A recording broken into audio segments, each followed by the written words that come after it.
পড়তে থাকো। ছেড়ে দাও। পড়ার আগে আমি একটুখানি বলে নিই অবজেক্টিভ কম্প্রিহেনশন বা কি হবে। কম্প্রিহেনশন তোমরা তো you have been doing it since your secondary level, তাই তো? মাধ্যমিকে পড়েছো, হাই সেকেন্ডারিতেও পড়েছো, ছিল আনসিন করে এসছো। এখানেও একই বিষয়, but obviously the passage or the quality of the passage will be tougher. যা তোমরা করে এসছো তার থেকে টাফ হবে, এটা বুঝতেই পারছো। এবার এর আগেও আমি যে দুটো টপিক তোমাদের পড়িয়েছিলাম, একটা কি প্রথম বলো তো? আমি লাস্ট যে দুটো টপিক পড়িয়েছি বলো তো? একটা কি পড়িয়েছিলাম? Jumble parts of a sentence, তাই তো? Jumble parts of a sentence করেছিলাম। আর একটা করেছিলাম প্যারাজাম্বল বা সেন্টেন্সেস ইন এ প্যারাগ্রাফ, তারা জাম্বল আপ অবস্থায় আছে সেগুলোকে সাজানো। এই দুটো জিনিস করেছিলাম। সিমিলারলি আজকে যেটা আমরা কম্প্রিহেনশন করছি, এখানেও কিন্তু সেই স্কিলগুলোই লাগবে যে স্কিলগুলো ওখানে দরকার ছিল। সেগুলো কি? দেখবে একটা ধারাবাহিকতা মেনে তোমাদের ইংলিশের সিলেবাসটা দেওয়া ছিল। প্রথমে দেখবে পার্টস অফ স্পিচগুলো ধাপে ধাপে দেওয়া হয়েছে, মানে যেগুলোর জ্ঞান না থাকলে তুমি এই পরবর্তীগুলো করতে পারবে। কি লাগবে কম্প্রিহেনশন করতে গেলে? এর সরাসরি ওইগুলোর মতোই কোনো ফর্মুলা নেই, ওই আগে যে দুটো টপিক আমি করিয়েছিলাম। কি লাগবে? Thorough knowledge of the language, শুধু তাই না, কনস্ট্রাকশন নলেজ না, একই সঙ্গে সেন্স অফ দ্য ল্যাঙ্গুয়েজ, একটা প্যাসেজ কি বলতে চাইছে। এবং লক্ষ্য করবে সেখানে যে not everything is stated in a straightforward way in a passage. সবটাই যে সোজা সাপটা বলা আছে এরকম না। Something is stated clearly or in a straightforward way and something is hinted at. বুঝতে পেরেছো? কিছু কিছু হিন্ট দিচ্ছে। You have to draw the conclusion from that. Inference আনতে হবে, গেজ ওয়ার্ক লাগাতে হবে। বুঝতে পেরেছো? গেজ ওয়ার্ক, অনুমান। এখন বলবে তোমরা যে স্যার গেজ ওয়ার্ক করে কি কোনো পড়াশুনো হয়? হ্যাঁ হয়, গেজ ওয়ার্ক তো করতেই হবে। প্রথম এই জিনিসটা জানো যে একটা কম্প্রিহেনশনের প্যাসেজ দিলে তোমার লেভেলে যেটা দেয়া হচ্ছে, you are not expected to know the meaning of every word of the paragraph.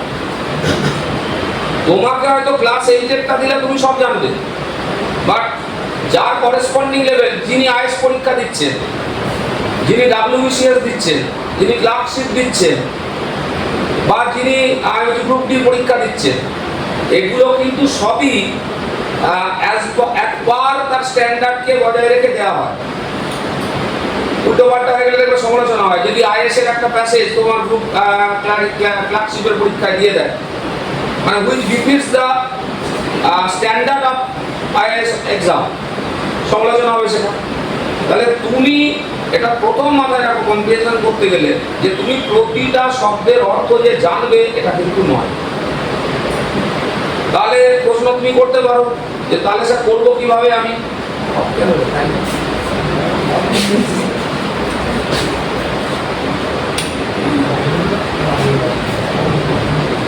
তাহলে করতে গেলে যদিও এর কোনো নির্দিষ্ট সিস্টেম নেই, তবু কয়েকটা ধাপকে একটু ফলো করতে হবে। কি ফলো করতে হবে? আচ্ছা দেখো, তার আগে আমি তোমাদের আর একটা জিনিস দিই, একটু দেখো, একটা ডায়াগ্রাম টাইপ আছে, দিচ্ছি তোমাদের, দেখো একটা সেকেন্ড ধরো।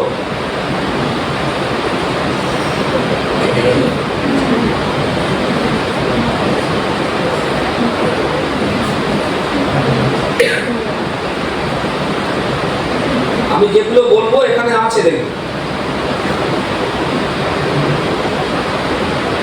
দেখো একটা ডায়াগ্রাম দিয়েছি ওখানে, দেখো এই মাত্র দিলাম। ডায়াগ্রামটা একবার তুলে দেখো কিভাবে আমরা এগোবো। How to approach a passage for comprehension. আচ্ছা, আমাকে তোমাদেরকে বলতে পারবে, তোমরা তো নিচু ক্লাসে পড়ে এসছো, যে কোন ধাপে আস্তে আস্তে এগোনো উচিত? মোবাইলে দেখো না, এমনি বলো, বলো, দাঁড়িয়ে বলো, ধাপগুলো মোটামুটি বলো, একটু 2-3 জায়গায় রিলেস করবো, বলো। স্যার মেন যে কোশ্চেনগুলো সেগুলো স্ক্রিনে বলেন স্যার এবং যে কি ওয়ার্ডগুলো সেগুলো কম্প্রিহেনশন পড়ার সময় খেয়াল রাখতে এই কোশ্চেনগুলো না প্রথমেই কি ওই ওয়ার্ডগুলো খুঁজে নিলে? না প্রথমে কোশ্চেনগুলো বললাম কোশ্চেনগুলো প্যাসেজ না পড়ে কোশ্চেনগুলো পড়ে নিলে? হ্যাঁ বললাম তারপরে প্যাসেজ পড়লাম প্যাসেজ পড়ার সময় কোশ্চেন আগে পড়ে নিলে হ্যাঁ স্যার একদম না পড়ে? স্যার কোশ্চেন স্যার দেখুন কোশ্চেন কি বলতে পড়ে দিলাম পড়ার সময় সেই কোশ্চেনগুলো অটোমেটিক চোখে পড়ে এবং দাগিয়ে স্যার। আচ্ছা ঠিক আছে তোমার মতটা নিলাম। এই ইয়ে কি বলছে? ও বলছে সরাসরি প্রথমেই কোশ্চেনগুলো আমরা পড়ে নেবো তারপরে মেসেজ করবো। আগে তো দেখে নেবো যে কি বলতে চাইছে, মানে বেসিক ধারণাটা আগে you have to have a primary reading of the passage, তারপরে তুমি কোশ্চেন অনুযায়ী পড়ো।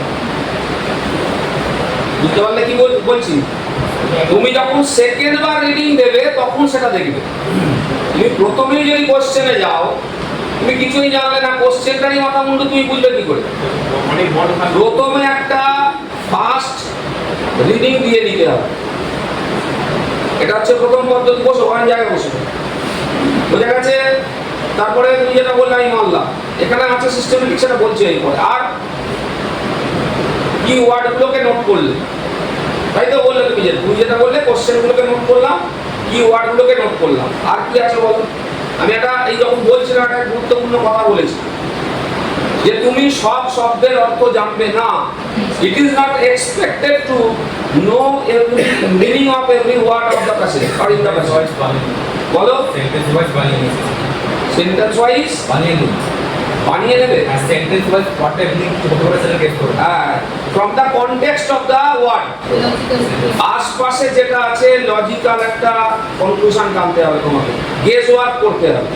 বুঝতে? গেস ওয়ার্কের দুটো পার্ট আছে। আমি বলছি দেখো এইটা আছে, খুব সুন্দর ডায়াগ্রামটা দিয়েছে, আমি একটা বইয়ে পেলাম, আমি বলছি এটা ব্যাখ্যা করছি, আমি তোমাদের কাছে জানছি কি কনসেপশন। আর কি করতে হবে বলো তো? একটা প্যাসেজকে অ্যাপ্রোচ করতে গেলে আর কি করতে হবে?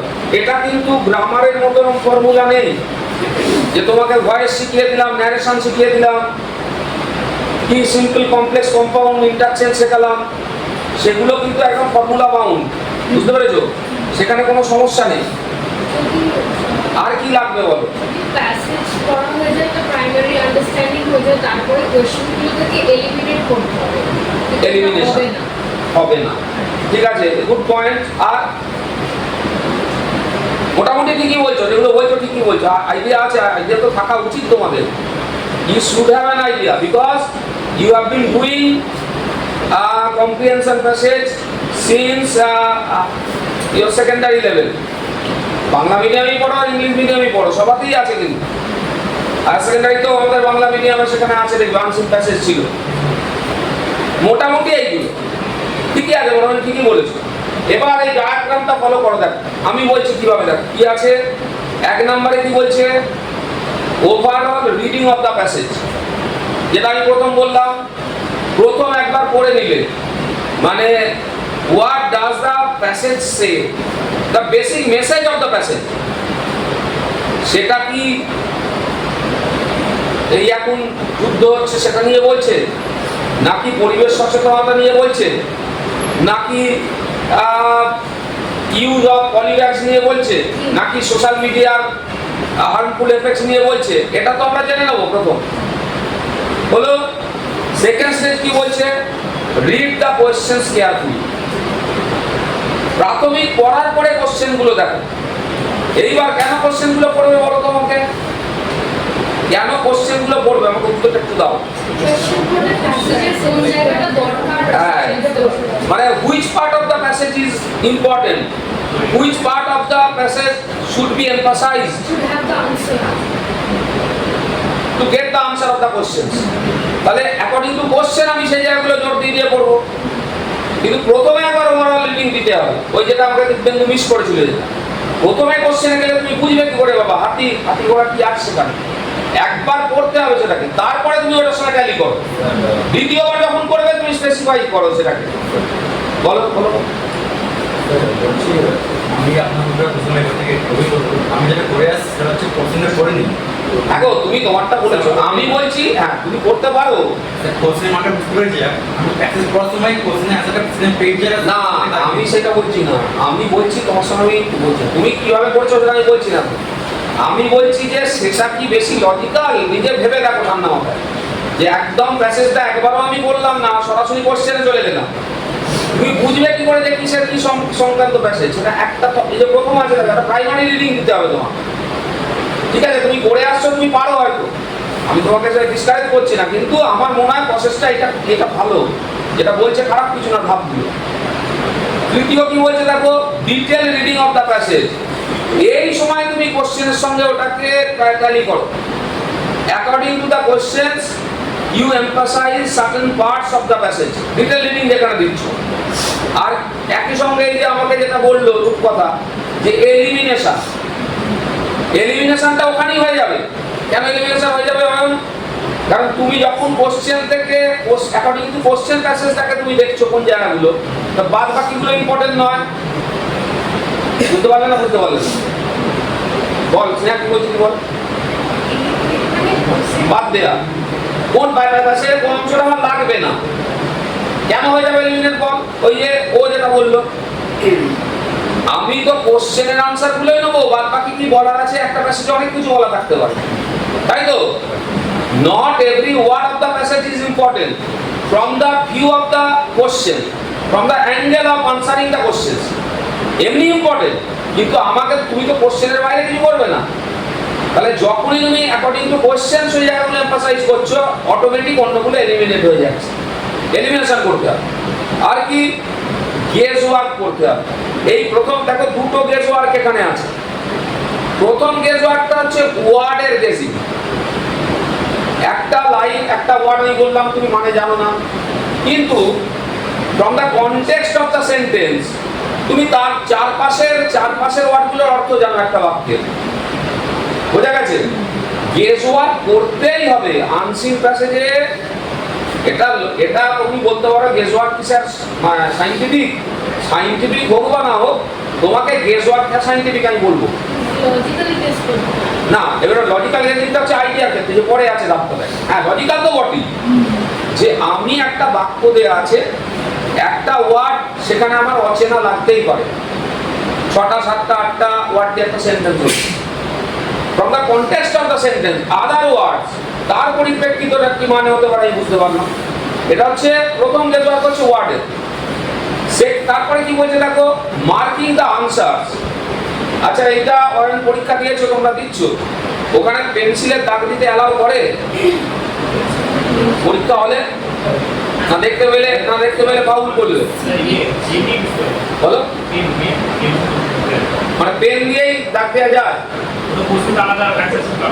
হ্যাঁ না সেটা বুঝতে পেরেছি, আমি বলছি ওখানে দিতে দেয় তো, যেরকম আমাদের ধরো এই যে সেকেন্ডারি আমাদের হায়ার সেকেন্ডারি হয়, সেখানে আমরা কোয়েশ্চেনের দাগে টিক দেওয়া ছাড়া অন্য কিছু দিতে বারণ করি, এবং সেটা আমাদের রুলসেও আছে। না রাফ ওয়ার্ক, হ্যাঁ সেটা তো কম্পিটিটিভের ক্ষেত্রে বা রাফ ওয়ার্কের জায়গা অনেক জায়গায় দেয় হয়তো কাটার শেষে, কিন্তু সাধারণত সেকেন্ডারি হায়ার সেকেন্ডারি পরীক্ষাতে আমার যে যেগুলো ট্র্যাডিশনাল পরীক্ষাগুলোতে কোয়েশ্চেনে আমরা কিছু লিখতে বারণ করি, কারণ নিয়ে বাথরুমে যাবে, সেখান থেকে ছাপাখানা হবে, হ্যাঁ প্রিন্টিং এর কাজ হয়ে যাবে। সেটা বলছেন, আমি বলছি ও সেটা সবসময় কি মেয়েরা বুঝতে পারে গো? একবার ঘুরলো পকেটে নিয়ে চলে গেল, জানো তোমরা বুদ্ধি তো আছে। আজ এখানে বলে দিচ্ছি, এই প্রত্যুষ এসছে নাকি? হ্যাঁ আসেনি, বলছি ওটা ওটা বলে দিই। এই গ্রুপ ডি পরীক্ষার বলছিলাম, ওই ম্যাডাম চলে গেল, যে ম্যাডামকে বলতাম প্রিয় ছাত্র, যাই হোক বলছি পড়ছে, খারাপ কিছু করেনি, আবার আমার সামনে করেছে বলে একটু অস্বস্তিকর, যা ছেড়ে দাও। এইবার গেস ওয়ার্কে তাহলে আন্ডারলাইন করতে দিচ্ছে, তাহলে সেইটা অবশ্যই করবে। বোঝা গেছে? মূল জায়গাগুলো আন্ডারলাইন করে দিল, কোশ্চেনের জায়গাগুলো। লজিক্যাল গেসিং, তাহলে আগে একটা গেসিং বললাম, আবার একটা লজিক্যাল গেসিং কেউ বলছে। কি লজিক্যাল গেসিংটা কি? সেটা আইডিয়াকে কনটেক্সচুয়ালি আইডিয়াটা কি বলতে চাইছে। প্রথম গেসিংটা হচ্ছে ওয়ার্ডের জন্য, ওয়ার্ড মিনিং এর জন্য। সেকেন্ডটা হচ্ছে contextually the meaning of the expression. এবং একটা কথা ভালো করে শোনো, এই যে একটা ওয়ার্ড তোমাদের একটা ওয়ার্ড ধরো, যে কোনো শব্দ ব্রহ্ম বলি, আমি এটা উদাহরণটা এইভাবে দিই। ধরো একটা ব্যাটারি আছে, ব্যাটারি জানো তো, ব্যাটারির মধ্যে এক্সেল চার্জ আছে, তার প্লাস চার্জ মাইনাস চার্জ আছে। বাইরে যখন খোলা অবস্থায় আছে তার যে তার স্ট্যাটাস, তার মধ্যে চার্জটা আছে না নেই, আছে তো। কিন্তু যখন তুমি কোথাও সেটাকে মোবাইল, কোথাও ধরো তুমি ঘড়িতে, কোনো টর্চে তুমি ইনসার্ট করে যখন অন করছো, তার কিন্তু ক্যারেক্টারটা চেঞ্জ হচ্ছে, কারণ চার্জটা ডিসচার্জ হতে শুরু করেছে। বুঝতে পেরেছো? একটা ওয়ার্ড তার নিজের একটা মানে আছে, আবার কনটেক্সটে পড়লে সেই মানেটার সেট বদলে যায়। Contextual meaning is very much important. এটা মাথায় রাখবেন, not only meaning of the word but the contextual meaning of that very word. Comprehension প্যাসেজে একটা ওয়ার্ড যেখানে কোন কনটেক্সটে ব্যবহার করছে, ওয়ার্ডের বলতে পারলাম ওই ব্যাটারি দিয়ে উদাহরণটা, ওয়ার্ডটার ইটসেলফ একটা মানে আছে, but when you put it within a sentence in certain context, it gives or yields a different kind of meaning or a different set of the same meaning. হয়তো পুরো মানেটা চেঞ্জ নয়, কিন্তু একটু সেটটা চেঞ্জ হয়ে যাচ্ছে মিনিং, যেটাকে বলে অর্থ। এবং আরেকটা, যে বাংলা অনার্স কেউ আছে ওখানে, কে পড়েছো বাংলা? দুটো জিনিস আছে, একটা হচ্ছে অর্থ আর একটা হচ্ছে ব্যঞ্জনা। শুনেছো শব্দটা ব্যঞ্জনা? ব্যঞ্জনা হচ্ছে ওই শব্দের বাইরে যে সারপ্রাইজ এলিমেন্টটা আছে, ওই কনটেক্সটে যেটা বোঝাচ্ছে। বোঝা গেছে? একটা শব্দের অর্থ একটা, আমি যেটা বললাম, আর ব্যঞ্জনা একটা বলা, সেটা হচ্ছে apart from the meaning, meaning plus something, ওই সামথিংটা হচ্ছে ব্যঞ্জনা। বোঝা গেছে? তো ওই গেজ ওয়ার্ডটা লজিক্যাল গেজিং করতে হবে যে ওই কনটেক্সটে কি বোঝাচ্ছে। আর কি, এলিমিনেশন ইজ দ্য কি। এলিমিনেশনটা আমরা আগেই পড়ে নিয়েছি। কখন পড়ে নিয়েছি? যখন ওই কোশ্চেনের সঙ্গে আনসারগুলোকে আমি মেসেজের আন্ডারলাইন করছি বা রিলেট করছি, যখন বাদ বাকিটা পড়ে রয়ে গেল। কোশ্চেনের আমি বললাম প্রথমে সবটা ঠিক আছে, ইম্পর্টেন্স কোথায় দেবো? অ্যাজ পার দ্য কোশ্চেন, যে অংশটা গুরুত্বপূর্ণ। তাহলে এলিমিনেশন ওখানেই কিন্তু হয়ে গেছে আমার এলিমিনেশন। এবার কি বলছে? এই মোটামুটি 7টা। এইবার এর বাইরে 3 ধরনের ওয়ার্ডকে একটু নজর রাখবে। সেটা হচ্ছে, বলো এখানটা এই অবধি বোঝার কার কি অসুবিধা হয়েছে বলো। এবার আমি বলবো 3 ধরনের ওয়ার্ডকে তোমরা একটু নজর রাখবে। সেটা হচ্ছে একটা প্যাসেজে এই 3 ধরনের ওয়ার্ড,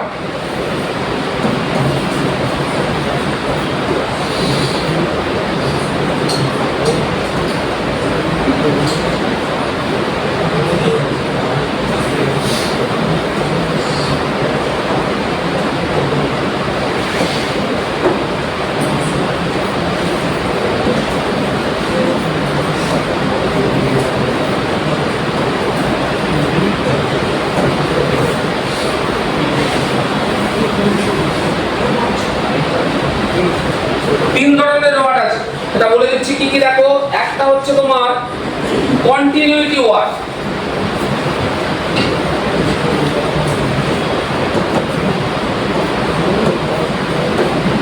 দু নাম্বার